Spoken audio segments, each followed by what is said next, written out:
Para dar início à nossa reunião,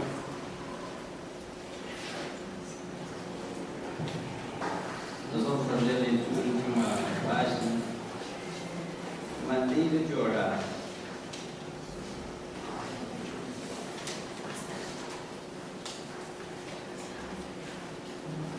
Ditada pelo Espírito Baltazar, do livro Pela Graça de Deus, volume 2. Pela graça de Deus, pais, Baltazar, pela graça de Deus. Palavras mecânicas que não repercutem nos planos elevados.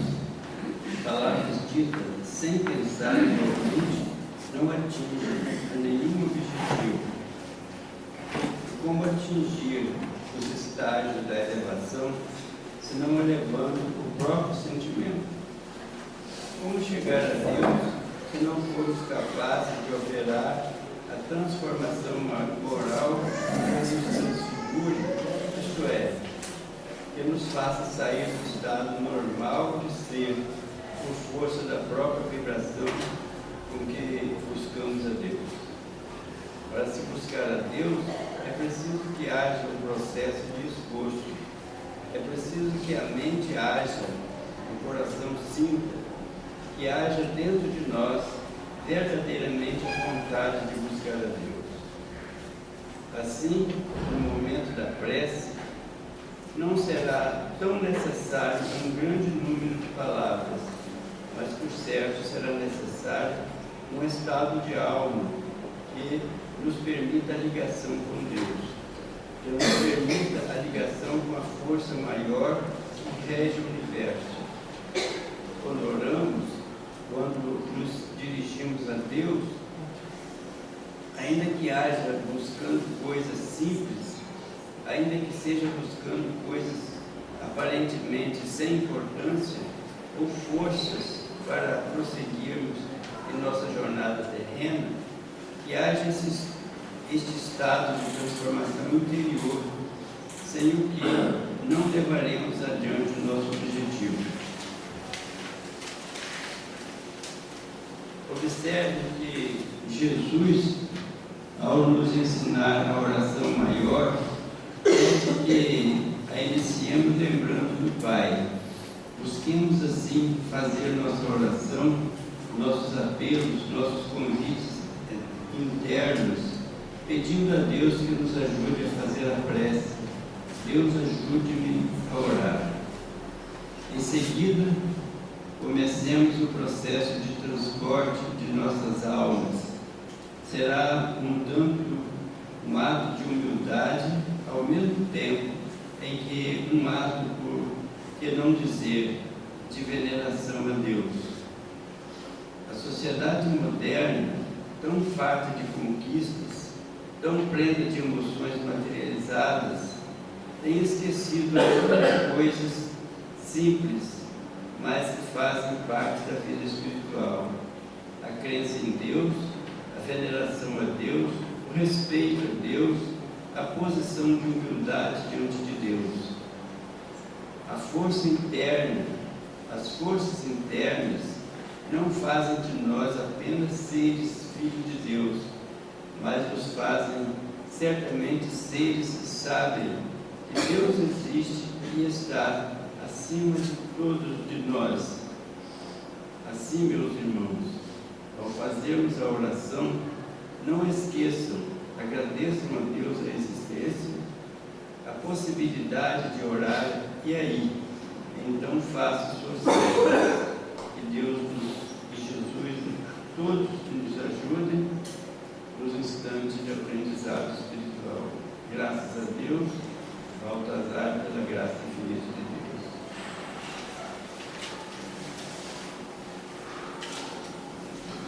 Querido Jesus, nosso amigo maior, Deus, nosso Pai querido, nos dirigimos em prece nesta noite, agradecendo a paz que nos envolve, este momento de esperança que contagia as nossas almas, lembrando, Senhor, divino amigo, a vossa passagem aqui pelo nosso órgão, onde ensinava as criaturas as bem-aventuranças, o caminho que nos leva a caminhar contigo através dos tempos, através do conhecimento, através da participação na sua obra.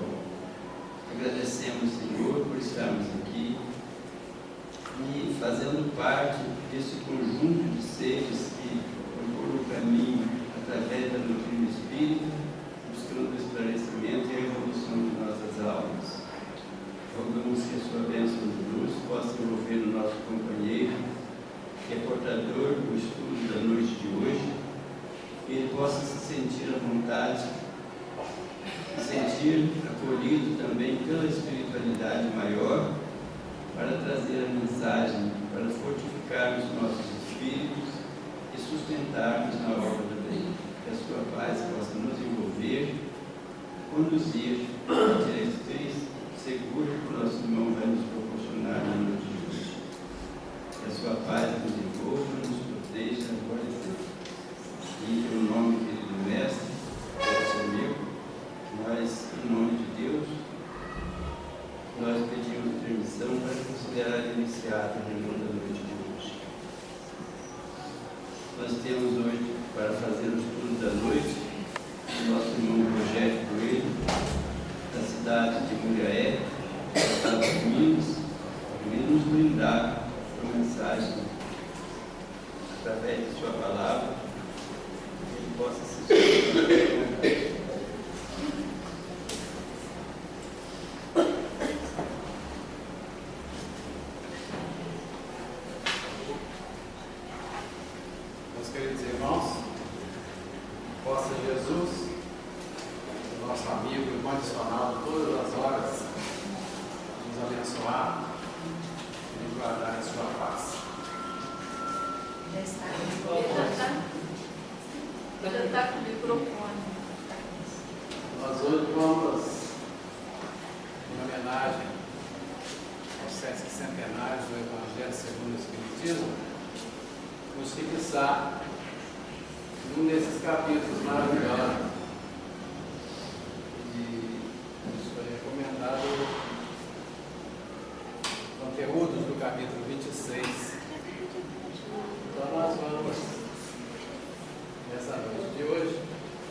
Focalizar nossa atenção nesse capítulo 26 do Evangelho segundo o Espiritismo, bem como examinar também a palavra de alguns espíritos superiores que se refere a este livro maravilhoso da codificação. Quando Allan Kardec estava escrevendo este livro, ele não fez como fez os outros. Ele se isolou numa localidade na França chamada Sègles, um pouco distante de Paris. E ele ficou sozinho numa casa, e ali ele foi compondo o Evangelho segundo o Espiritismo. Ninguém sabia em que o codificador estava trabalhando. Nem mesmo o senhor Didier, que era o empresário da gráfica que fabricava os livros, sabia conteúdos a que o mestre Kardec estava lidando com ele. E ele perguntou, Kardec perguntou aos espíritos, através de médiuns que o visitavam, o que eles achavam dessa nova obra. E os espíritos foram unânimes em responder que esta era uma obra que ia colocar o Espiritismo nos trilhos definitivos para oferecer à humanidade meios de progredir. Então hoje, quando nós temos em nossa casa o Evangelho segundo o Espiritismo, muitas muitos de nós não fazemos ideia da importância desse livro em nossas vidas. Porque trata-se de instruções de Jesus, instruções que estão fazendo falta para nós. E nós ainda não seguimos porque não temos noção do que seja.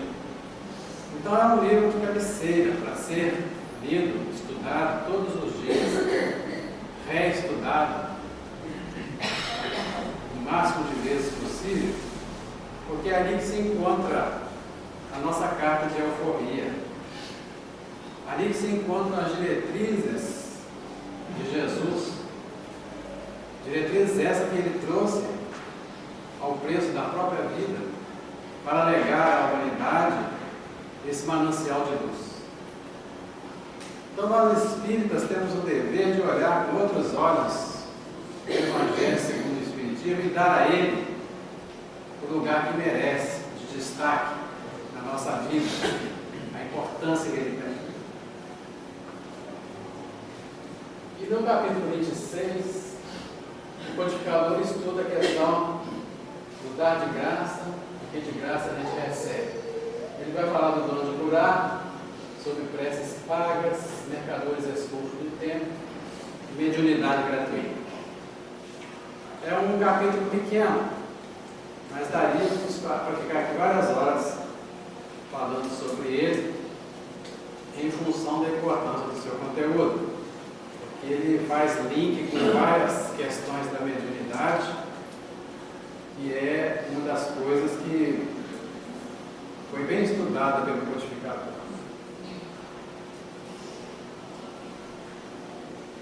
Vamos primeiro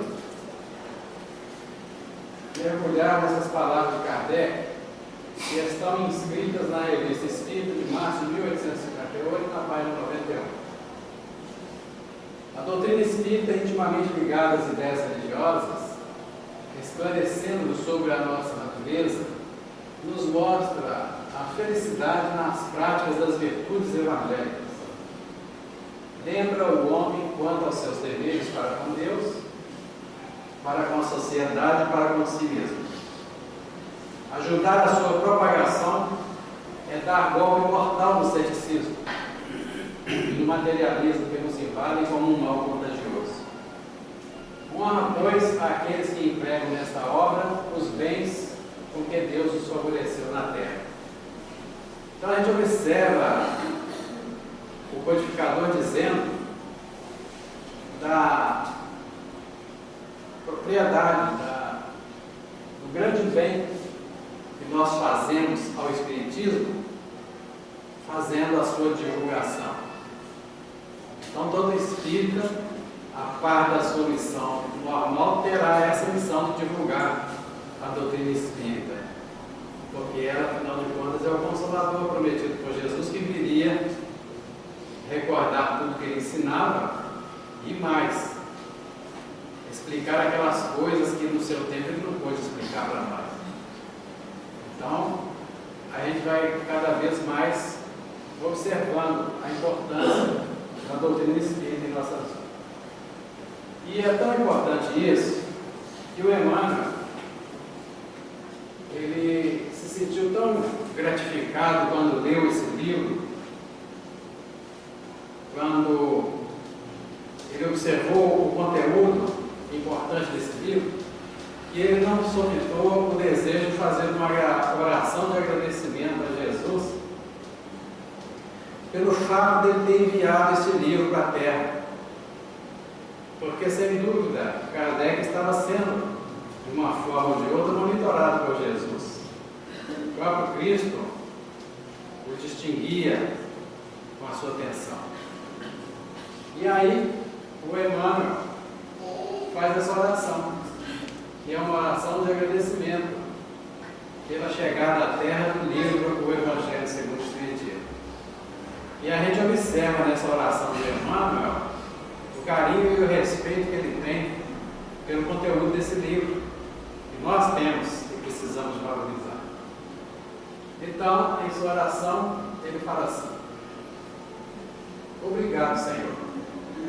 Convidaste Allan Kardec, o apóstolo de teus princípios, à revisão dos ensinamentos e das promessas que povo no Sermão da Montanha e deste-nos o Evangelho segundo o Espiritismo. Desejavas que o teu verbo, como outrora, se convertesse em pão de alegria para os filhos da terra, e chamaste-nos a caridade e a fé, para que se nos purificassem as esperanças nas fontes vivas do sentimento. Mensagens de paz e renovação clarearam o mundo. Diante das tuas verdades, que se desentranharam da letra, abandonamos os redutos de sombra a que nos recolhíamos, magnetizados por nossas próprias ilusões, e ouvimos-te de novo a palavra solar da vida eterna. Agradecemos-te este livro em que nos induzes à fraternidade e ao trabalho, à compreensão e à tolerância, arrebatando-nos a influência das trevas pela certeza de tuas perenes consolações. Obrigado, Senhor. Devemos a essas páginas as mais belas aspirações nas tarefas do cristianismo redivivo. Em vão, Senhor, tentamos articular diante de Ti a nossa gratidão jubilosa. Permite, pois, agradeçamos em prece a Tua abnegação tutelar e, enlevados ante o Evangelho segundo o Espiritismo, que Te revive a presença entre nós. Deixa que Te possamos repetir humildes e reverentes. Obrigado, Senhor. Esta oração foi psicografada pelo Chico Xavier e atualmente ela se encontra no Livro da Esperança, páginas 13 e 14, para a gente observar como foi valorizada a chegada desse livro aqui na Terra. E veja só a humildade do Emmanuel. Sou um simples pregador de cartazes convidando à festa do Rei. Então ele se considera como um simples pregador de cartazes nas paredes, convidando para a grande festividade do reino. É como se ele fosse um daqueles que convidaram para o banquete do filho do rei. Na verdade, o Emmanuel é muito mais do que um pregador de cartazes. Ele é o exemplo vivo de como a doutrina de Jesus pode modificar uma pessoa através dos tempos, desde que a pessoa se deixe impregnar por esses ensinamentos. E o Emmanuel, através do Chico, no Livro da Esperança ainda, diz o seguinte: fala e escreve, age e trabalha quanto possível pela expansão do pensamento espírita. No entanto, para que o pensamento espírita produza frutos de alegria e concórdia, renovação e esclarecimento, é necessário que vivas de acordo com as verdades que ele te ensina. Essas palavras de Emmanuel são de uma profundidade incrível, porque numa ocasião Jesus vai dizer: por que me chamas Senhor, Senhor, e não fazes o que eu digo? Esta é a nossa eterna limitação. Até hoje, passados 2000 anos dos ensinamentos de Jesus, passados mais de 150 anos da doutrina espírita, que explica, troca em miúdos, amplia o pensamento de Jesus, nós, os cristãos espíritas, ainda não conseguimos realizar o Evangelho de Jesus na vida prática.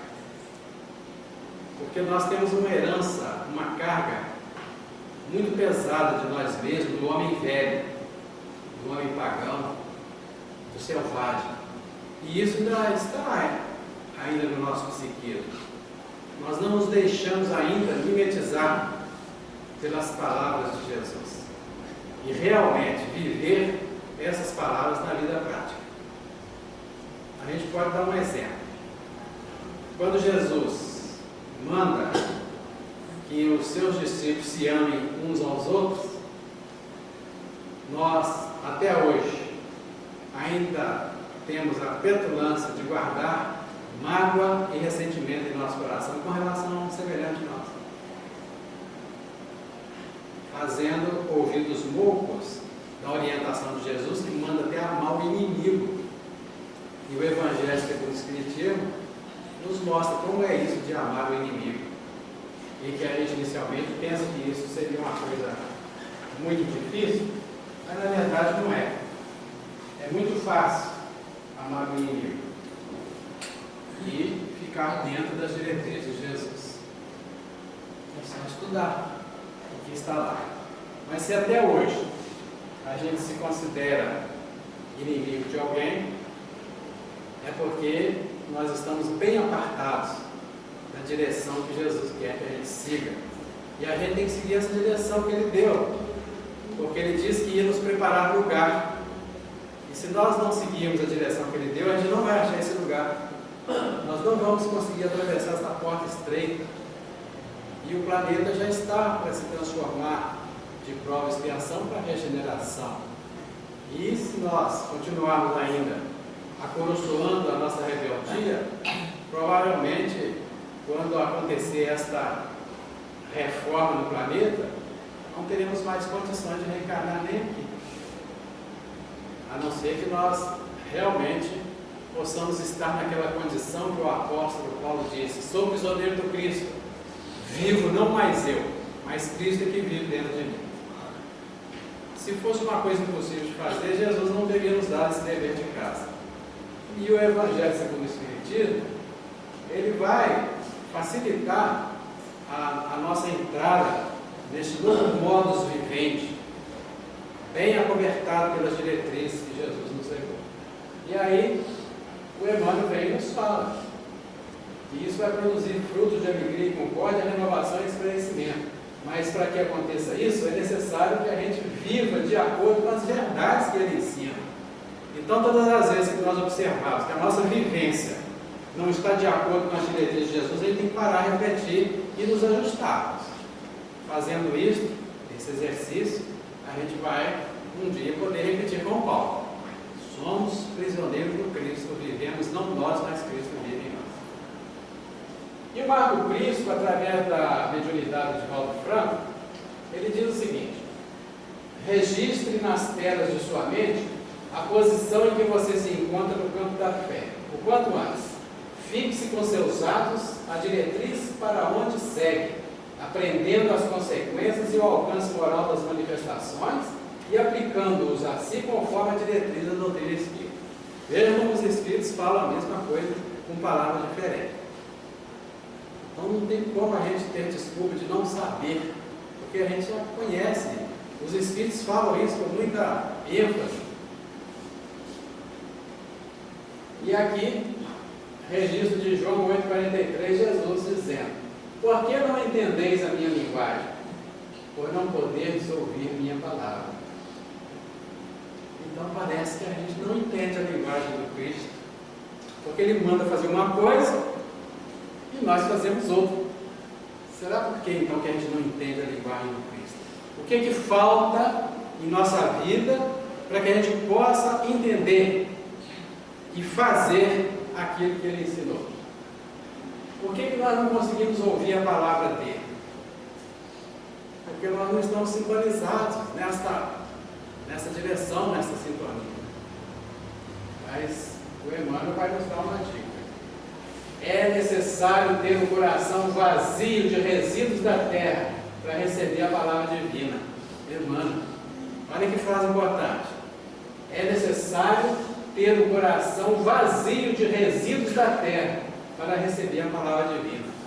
Então nós temos que nos transformar em vasos limpos, para que a linfa cristalina, que são os ensinamentos de Jesus, penetre nesse vaso e não tenha sujidade nenhuma, interferência nenhuma, e ela possa fazer no nosso organismo espiritual o efeito que ela precisa fazer.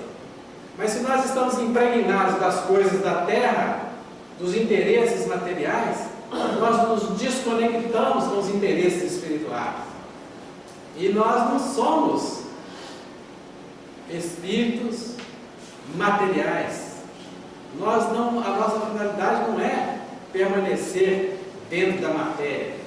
Porque o espírito, quando atinge a sua evolução no nível máximo, ele já não tem mais necessidade de encarnar em corpos físicos. Ele pode continuar a sua evolução sem reencarnar em corpos físicos. É outro nível de evolução que a gente não consegue hoje nem fazer ideia ainda. O simples fato 2000 anos depois de Cristo, o simples fato de cristãos estarem reencarnando em mundos de prova e expiação, isso já dá o diploma da nossa incompetência de seguir os ensinamentos de Jesus. A gente não era mais para estar aqui. A gente já tinha cacife para ir pelo menos para o planeta de regeneração em função das diretrizes que Jesus traçou. Mas as diretrizes ficam para um lado e nós para o outro. E aí a gente vai continuando a reencarnar. Somos aquele convidado expulso do banquete do Filho do Rei, que teve as mãos e os pés amarrados e julgados nas trevas exteriores, onde achou e residente mundos de provas e expiações. Então essa nossa rebeldia em acatar, em aceitar, em viver realmente, em palavras, obras e até mesmo pensamentos, as diretrizes de Jesus, é que nos tudo está proporcionando reencarnar em mundos que nós poderíamos ter nos livrado dele. Uma vez o Raul Teixeira foi fazer 3 palestras numa região do interior do país. Eram 3 cidades bem próximas umas das outras. E ele observou que os companheiros de uma casa espírita não iam na outra casa espírita. Ele se sentiu o bastão daquela corrida. Tem uma corrida que as pessoas passam o bastão para o outro. Ele se sentiu aquele bastão, porque o pessoal de uma casa entregava ele para outra casa, o pessoal da outra casa entregava ele para outra casa, e não iam juntos ali não. Então ele se sentiu aquele bastão naquela corrida. E quando ele estava voltando dentro do avião, ele começou a chorar. E aí o Camilo apareceu para ele. O que foi, meu filho? Passou um livro lá? A gente fica aí pregando a doutrina espírita, o Evangelho de Jesus, a luz da doutrina espírita, mostrando que Jesus mandou amar até os inimigos. E os nossos confrades daquela região, um não frequenta a casa espírita do outro, não foram nem escutar a palestra. E aí o Espírito Camilo disse: meu filho, você já não era para estar aqui, né? Você que vacilou, né? Você já era para estar com o conhecimento que você tem em mundos lá para cima. Você está aqui por causa da sua rebeldia, não tá? Então ele teve que engolir o choro. Mas é a realidade. E aí a gente fica pensando: quantos espíritas que vão chegar no mundo espiritual pensando que vai ter lá um tapete vermelho, banda de música, foguete, esperando a chegada dele, e quando ele olhar para um lado, olhar para o outro, ele vai olhar aquela situação do André Luiz lá no umbral, e vai dizer: mas eu fiz isso, eu fiz aquilo outro. E aí o Senhor vai dizer: não sei quem sois, vós que praticais iniquidades, porque eu ensinei isso, vocês fizeram isso, agora fique aí com as consequências da sua irresponsabilidade, não é? Mas Jesus é tão amoroso, tão compassivo e bom, que ele disse que não fomos nós que o escolhemos, não. Foi ele que escolheu a gente. E quando ele não está onde nós estamos, ele sente saudade. Agora pensa bem, que compaixão ele tem com a gente, né? Então nós temos que fazer uma remodelação do nosso perispírito à luz dos ensinamentos do Mestre Maior. A linguagem do Cristo sempre se afigurou estranha a muitos. Fazer todo o bem possível, o que é isso? Ainda quando os males sejam crescentes e numerosos. Emprestar sem exigir retribuição. Desculpar incessantemente. Amar os adversários. Ajudar aos caluniadores e aos maus. Quando a gente fica sabendo de um crime hediondo, um crime horroroso, quem é que se lembra de fazer uma oração para o criminoso? Jesus se lembrar. Jesus oraria para ele como uma criatura doente que precisa de médico. E nós não. Até que matar um sujeito desse. Muita gente escuta a boa nova, mas não lhe penetra os ensinamentos. E isso ocorre a muitos seguidores do Evangelho, porque se utilizam da força mental em outros setores, Creem vagamente no socorro celeste nas horas de amargura, mostrando, porém, absoluto desinteresse ante o estudo e ante a aplicação das leis divinas. Aí que está um dos motivos sérios. Dom de curar. Olha o que Jesus manda fazer: restituir a saúde aos doentes, ressuscitai os mortos, curai os leprosos, expulsai os demônios, dai gratuitamente o que gratuitamente haveis recebido. Ora, quando Jesus fala ressuscitar os mortos, ele não está se referindo a cadáver. Ele está se referindo às pessoas mortas, mergulhadas no materialismo, sem a menor visão de espiritualidade. Então, ressuscitar os mortos seria acordar esses materialistas para a realidade da vida, oferecendo uma obra espírita, uma mensagem, uma palavra, o exemplo, tudo isso pode ser feito ao mesmo tempo. E aqueles que têm o dom de curar não podem cobrar por isso. Restituir a saúde aos doentes. A gente não pode imaginar os benefícios que são dispensados numa sala de passes. Então, a pessoa se predispor a ser médico passista, porque aí ela estará podendo restituir a saúde aos doentes, aos necessitados. É um ótimo trabalho, professor. Dai gratuitamente o que é gratuitamente haver recebido de Jesus aos seus discípulos. Com essa recomendação, prescreve que ninguém se faça pagar daquilo por que nada pagou. Ora, o que eles haviam recebido gratuitamente era a faculdade de curar os doentes e de expulsar os demônios, isto é, os maus espíritos. Esse dom Deus lhes dera gratuitamente para alívio dos que sofrem e como meio de propagação da fé. Jesus, pois, recomendava que se não fizesse dele objeto de comércio, nem de especulação, nem meio de vida. E a gente observa aí de vez em quando, né? A dona Maria está dando uma consulta tanto por cabeça, em tal lugar assim. Ela faz amarração, faz voltar a pessoa amada. Imagina. Isso é exatamente o contrário de tudo que Jesus ensinou. Imagina o ser amado voltar por causa de uma amarração, não por causa de você, dos seus dotes de beleza, né, de atração. É porque foi amarrado uma corda. Imagina. E tem gente que faz isso e ainda paga por isso, né? Então a gente vê que é muita ignorância aí. Preces pagas. Disse em seguida a seus discípulos diante de todo o povo que o escutava: precatai-vos dos escribas que se exibem a passear com longas túnicas, que gostam de ser saudados nas praças públicas, de ocupar os primeiros assentos nas sinagogas e os primeiros lugares do festim, que a pretexto de extensas preces devoram as casas das viúvas. Essas pessoas receberão condenação mais rigorosa. Veja só que a pessoa está recebendo dinheiro por uma coisa que ela não estudou para fazer aquilo, ela não teve trabalho, não conseguiu de graça. Então, essas pessoas receberão condenação mais rigorosa, embora fossem religiosas. Diz também Jesus: não façais que vos paguem as vossas preces. Não façais como os escribas, que a pretexto de longas preces devoram a casa dos viúvos, isto é, abocanham as fortunas. A prece é ato de caridade, é um arrobo do coração. Cobrar alguém que se dirige a Deus, intercedendo por alguém, é transformar-se em intermediário assalariado. A prece, então, fica sendo uma forma cujo cumprimento se proporciona à soma que custe. Ora, uma de duas: Deus ou mede ou não mede as suas graças pelo número de palavras. Se estas forem necessárias em grande número, por que dizê-las poucas, ou quase nenhumas, por aquele que não pode pagar? É falta de caridade.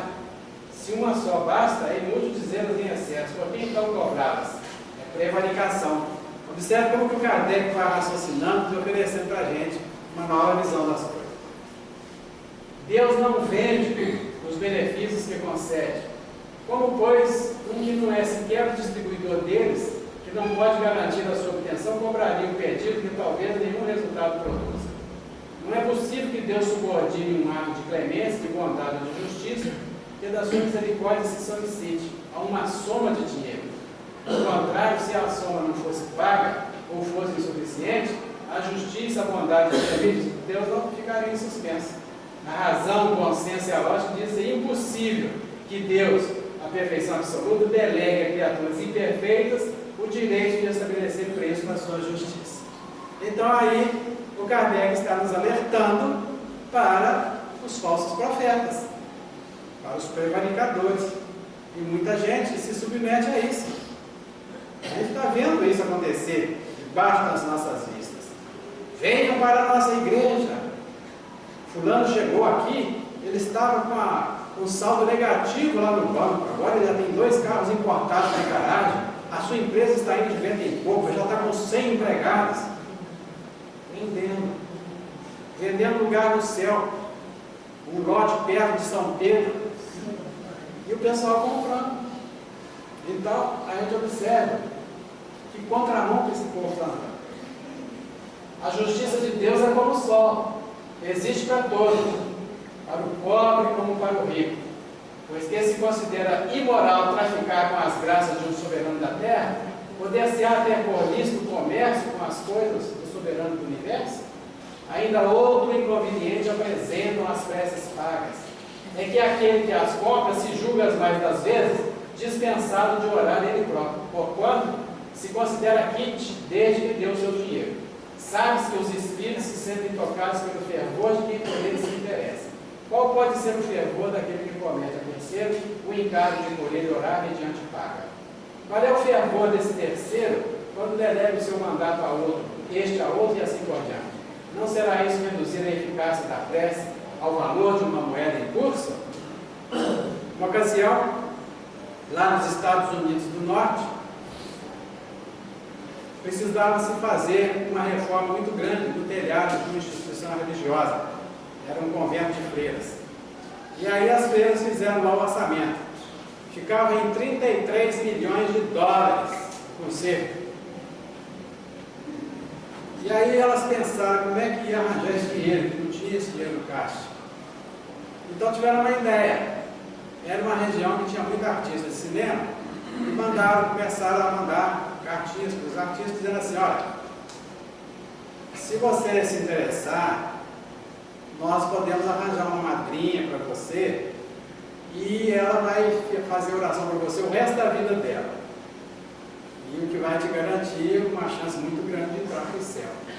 Mas em pouco tempo, eles cobriram não só os 33 milhões, como ainda ficou 20 milhões no caixa. As feiras estão ali com os dentes bancos de tanto fazer oração para os artistas e eles não estão indo para bons lugares, alguns até suicídio. Né? E isso acontece. Aí a importância do Kardec está nos alertando. Mercadores expulsos dos templos. Eles vieram em seguida a Jerusalém. Jesus, entrando no templo, começou por expulsar dali os que vendiam e compravam, derribou as mesas dos cambistas e os bancos que vendiam pombos, e não permitiu que alguém transportasse qualquer utensílio pelo templo. Ao mesmo tempo os instruía, dizendo: não está escrito, minha casa será chamada casa de oração por todas as nações? Entretanto fizeste dela um covil de ladrões. Os príncipes dos sacerdotes, ouvindo isso, procuravam meio de o perderem, pois o temiam, visto que todo o povo era tomado de admiração pela sua doutrina. Jesus expulsou dos templos os mercadores, condenou assim o tráfico das coisas santas, sob qualquer forma. Deus não vende a sua bênção, nem o seu perdão, nem a sua entrada no reino dos céus. Não tem, pois, o homem o direito de estipular preço. Evidentemente que essa figura aqui, Jesus com um chicote na mão, a gente cresceu com essa informação aí. Só que a gente não consegue imaginar Jesus perpetrando um ato de violência. Então alguma coisa está errada com esta cena aqui. Porque Jesus, ele falava, e o discurso dele às vezes agia como se fosse um chicote, mas isso aí é uma figura de linguagem, é uma metáfora. Mas as pessoas que foram traduzir para a Bíblia colocaram como se Jesus tivesse praticado um ato de violência. Muitas vezes o discurso de Jesus era tão difícil de ser realizado pelas pessoas que as pessoas não saíam. Era difícil escutar aquilo e praticar. Se é difícil até hoje, imagina no tempo dele. Então as palavras, às vezes, elas soavam como se fossem chicotadas. Mas vai explicar um negócio desse em aramaico para depois traduzir para várias línguas. Vai sair uma deformidade dessa, né? As pessoas interpretando Jesus como uma pessoa com chicote na mão e cometendo um ato de violência. Não tem nada a ver.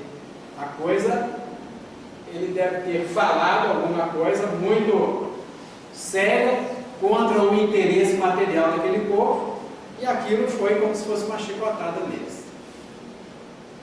Não tem nada de pensar que Jesus seria capaz de um ato de violência. Ele que é a personificação do amor, né?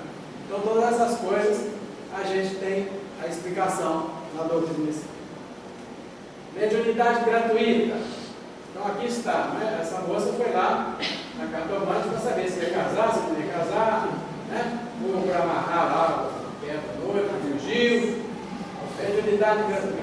Os médiuns atuais, pois que também os apóstolos tinham mediunidade, igualmente receberam de Deus um dom gratuito, de ser intérprete dos espíritos para a instrução dos homens, para lhes mostrar o caminho do bem e conduzi-los à fé, não para lhes vender palavras que não lhes pertencem, a eles velhos, visto que não são fruto de suas concepções, nem de suas pesquisas, nem de seus trabalhos pessoais. Deus quer que a luz chegue a todos, não quer que o mais pobre fique dela privado e possa dizer: não tenho fé, porque não a pude pagar. Não tive o consolo de receber os encorajamentos e os testemunhos de afeição dos que pranteio, porque sou pobre. Tal a razão porque a mediunidade não constitui privilégio, e se encontra por toda parte.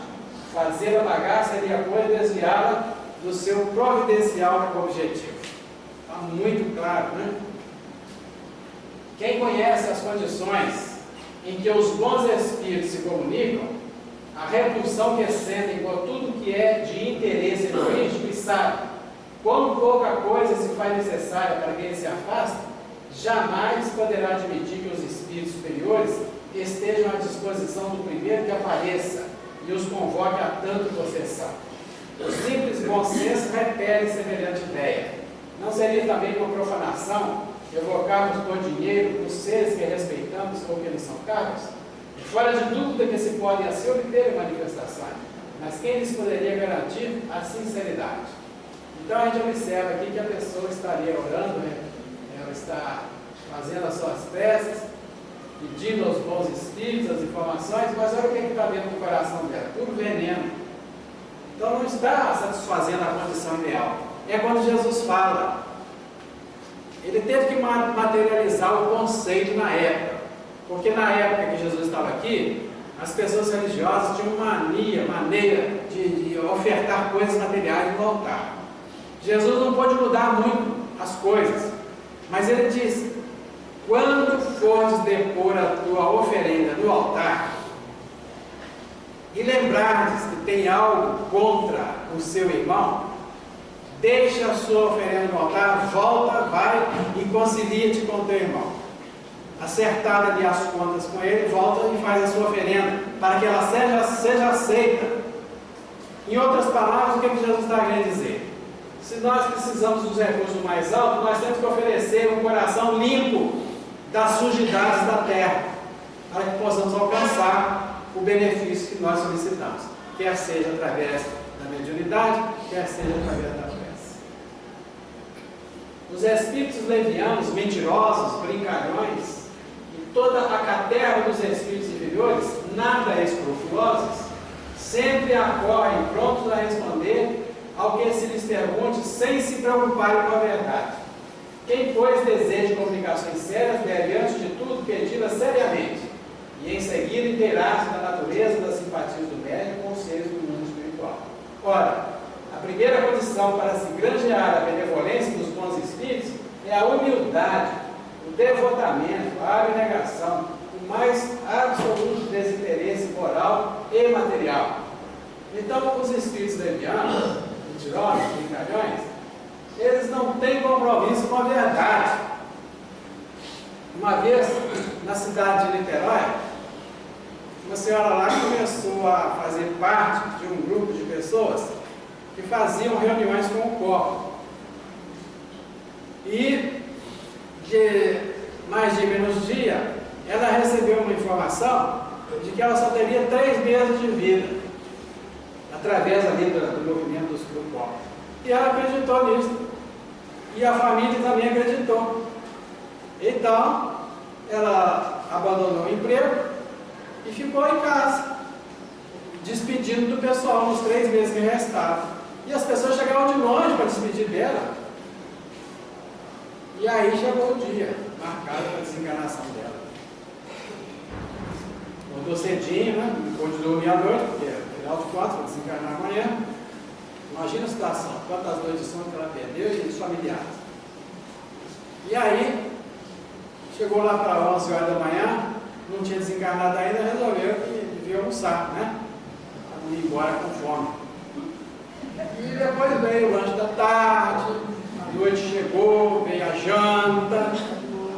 E aí eles ficaram assim apavorados entre 11 horas da noite e meia-noite, porque era aquela hora, não tinha jeito de ser diferente. E aí passou meia-noite, passou depois de um dia, uma semana, não nada. Mas o negócio teve uma repercussão tão grande na cidade que ela ficava com vergonha de sair na rua. Mudaram lá para Curitiba, no Paraná.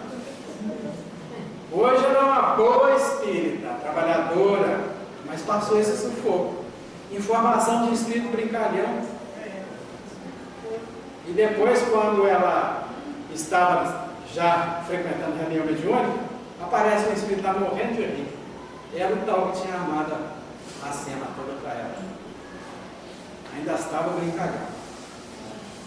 Então, é perigoso a gente querer lidar em situações que nós não estamos preparados para ela. Quem é que daria, por exemplo, para fazer uma casa nova, ia dar a instalação elétrica para o primeiro que passasse na rua, sem saber se ele conhecia ou não aquele serviço? Então, se para tudo na vida existe um especialista, existe uma pessoa que estudou para fazer aquilo, por que vai se meter na área da mediunidade sem nunca ter estudado o livro dos médiuns? Certa feita eu fiquei falando, quando a gente pensa que a gente já viu tudo, aí a gente vê que não viu nada. Estávamos terminando uma palestra na cidade, e lá eles tinham o costume de oferecer livros depois para as pessoas, uns 4, 5 livros oferecidos. E ofereceram lá para uma pessoa, foi sorteado o livro dos médiuns. Aí a pessoa recebeu o livro e falou, mas que beleza, que bom que eu ainda não tenho esse livro ainda. Era o livro dos médiuns. E já tinha 5 anos que ela participava da reunião mediúnica. Então acontecem essas coisas. Aí a gente fica imaginando que qualidade que será uma reunião mediúnica de um médium que não tem o menor interesse no livro dos médiuns, né? É sério, né? Agora, a parte da questão moral apresenta-se uma consideração efetiva não menos importante, que entende com a natureza mesmo da faculdade. A mediunidade séria não pode ser e não será nunca uma profissão, não só porque se desacreditaria moralmente, identificada para logo com os devedores da boa sorte, como também porque um obstáculo a isso se opõe. É que se trata de uma faculdade essencialmente móvel, fugidia e imutável, com cuja perenidade, pois, ninguém pode contar. Constituiria, portanto, para o explorador uma fonte absolutamente incerta de receitas, de natureza a poder faltar no momento exato em que mais necessário lhe fosse. Coisa diversa é o talento adquirido pelo estudo, pelo trabalho, e por essa razão mesmo representa uma propriedade da qual naturalmente lícito é ao seu possuidor tirar partido. A mediunidade, porém, não é uma arte, nem um talento, pelo que não pode tornar-se uma profissão. Ela não existe sem o concurso dos espíritos. Faltando estes, já não há mediunidade. Pode subsistir a aptidão, mas o seu exercício se anula. Daí vem não haver no mundo um único médium capaz de garantir a obtenção de qualquer fenômeno espírita em dado instante. Explorar alguém a mediunidade é, conseguintemente, dispor de uma coisa da qual não é realmente dono. Afirmar o contrário é enganar a quem paga. A mais, não é de si próprio que o explorador dispõe, é do concurso dos espíritos, das almas dos mortos, e ele põe a preço de moeda, essa ideia causa instintiva repugnância. Foi esse tráfico degenerado, em abuso, explorado pelo charlatanismo, pela ignorância, pela credulidade, pela superstição, que motivou a proibição de Moisés. O moderno espiritismo, compreendendo o lado sério da questão, pelo descrédito pela sua exploração, elevou a mediunidade à categoria de missão. Nós tivemos aqui há pouco com a gente Chico Xavier, verdadeiro missionário da mediunidade. A mediunidade é coisa santa e deve ser praticada santamente, religiosamente. Se há um gênero de mediunidade que requer essa condição de modo ainda mais absoluto, é a mediunidade curadora. O médium dá o fruto de seus estudos, feito muitas vezes à custa de sacrifícios penosos. O magnetizador dá o seu próprio fluido, por vezes até sua saúde. Pode pôr preço. Agora, o médium curador transmite o fluido salutar dos bons espíritos. Não tem o direito de vender. Jesus e os apóstolos, ainda que pobres, nada cobravam pelas curas que operavam. Procure, pois, aquele que carece do que viver, recursos em qualquer parte, menos na mediunidade. Não lhe consagre, se assim for, senão o tempo de que materialmente possa dispor. Os espíritos lhe levarão em conta o devotamento e os sacrifícios, ao passo que se afasta dos que eles querem fazer deles uma escada por onde suam. A gente conhece muitos médicos, e o início de mediunidade foi maravilhoso, mas aí esqueceram de conjugar ao seu trabalho a humildade, acoroçolaram o orgulho, a presunção, e em pouco tempo caíram na armadilha dos espíritos espertalhões e degeneraram completamente a sua mediunidade. Alguns deles até desencarnaram antes da hora, pela misericórdia do Pai, para não piorar mais a situação. Gratuidade do bem. Isso aqui é uma página, é um trechinho de uma página da Joana de Ângeles. Quando ela desenvolve essa frase de Jesus: restituir a saúde aos doentes, ressuscitar os mortos, curar as leprosas, expulsar os demônios, dar de graça, que de graça bem recebido, a Joana de Ângeles fala o seguinte sobre isso: estas palavras de Jesus impõem reflexões graves, convidando o servidor do bem à ação sem descanso, após a decodificação de seu enunciado. Para que a saúde seja restituída aos enfermos, torna-se necessária a radical transformação moral, porquanto do espírito procedem todas as manifestações orgânicas, emocionais e psíquicas. Aquele que empreende a tarefa de ajudar no processo da saúde trabalha os painéis do ser, auxiliando a recuperar o equilíbrio interno e o refazimento de conduta. Com tais comportamentos novos, adquire harmonia perante as leis soberanas da vida. Em outras palavras, Jesus ensinou isso, quando disse que, uma vez que o espírito é expulso da casa, ele sai passeando por lugares. E aí, ele volta, encontra a casa disponível, ele volta e coloca mais 7 ainda com ele. E o segundo estado do doente vai ser pior do que o primeiro estado. Então, o que isso significa? Quando as pessoas vêm solicitar questões relacionadas com a saúde, ela tem que fazer a parte dela. Então, ao mesmo tempo que se vai disciplinar, por exemplo, um caso de obsessão, ao mesmo tempo em que se vai conversar com o obsessor, tem-se que conversar com o obsediário, para que ele se evangelize, para que ele faça o culto do evangelho no lar, para que ele assista a reuniões de estudo, porque ele tem que se ajudar também. E aí fica mais fácil de tirar os laços de uma obsessão. A ação tem que ser feita nos dois planos da vida. Não basta a gente estar indo para a casa espírita e a pessoa sentada lá na porta da casa dela diz: reza para mim lá hoje. E lá entornando um copinho de cerveja e fumando cigarrinho, o que vai adiantar? Pois os plugs lá, a ferida está lá, a mosca está lá, vai dar uma espantada na mosca, ela vai voltar, se a pessoa não limpa a ferida. Então é necessário que haja esta conjunção de ações para que realmente a pessoa possa se livrar de obsessor e de doenças, de modo geral. Para que todos esses processos de recuperação se fizessem factíveis, uma condição tornava necessária: dar de graça o que de graça se havia recebido.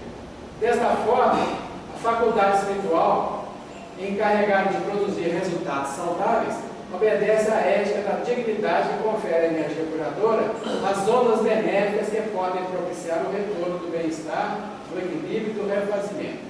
Renunciando a qualquer interesse pessoal, os apóstolos de Jesus demonstravam a qualidade da Boa Nova, convocando os necessitados de luz para que participassem do banquete espiritual que lhes estava sendo oferecido. Então aqui está o Pedro e o João,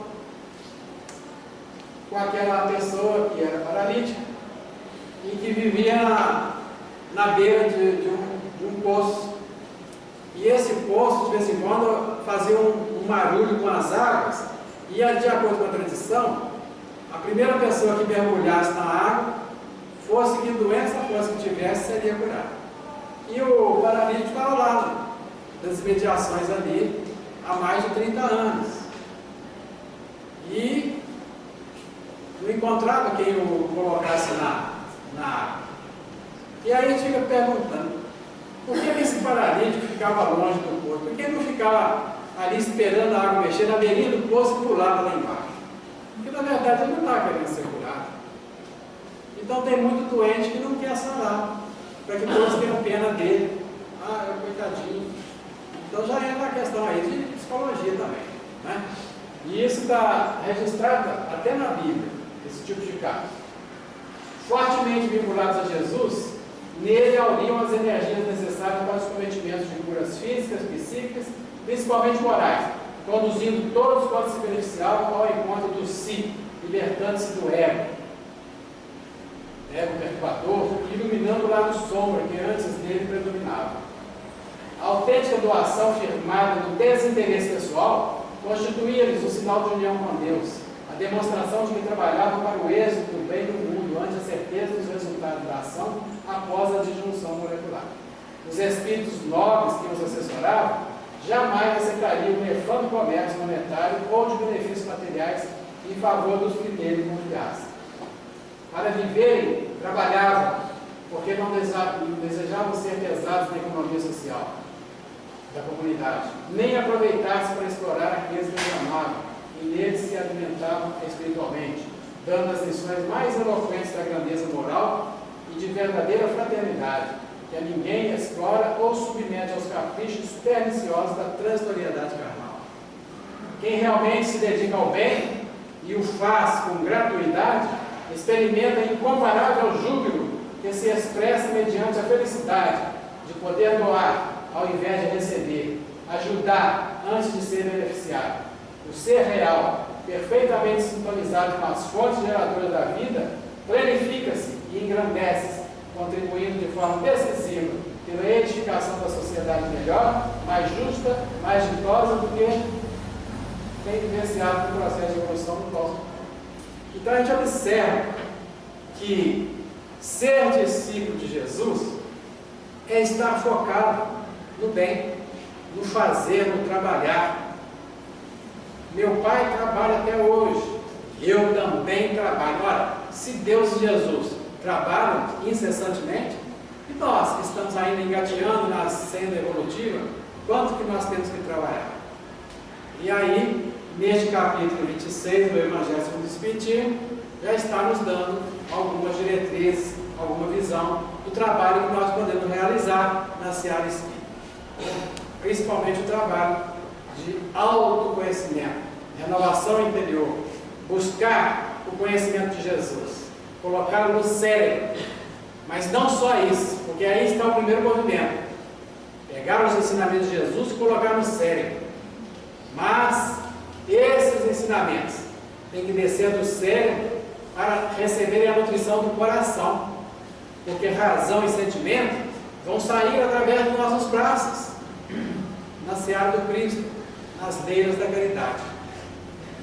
Jesus está ainda, como ontem, ainda hoje está convocando trabalhadores para a seara do bem. O mundo, apesar de tudo ao contrário, não é um barco, é uma troca.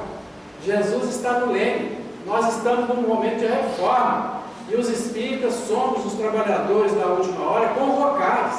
Muitos de nós pedimos para estar na Terra neste momento dramático, nesse momento drástico de mudança, para colaborar de uma forma ou de outra com a nossa gotinha d'água.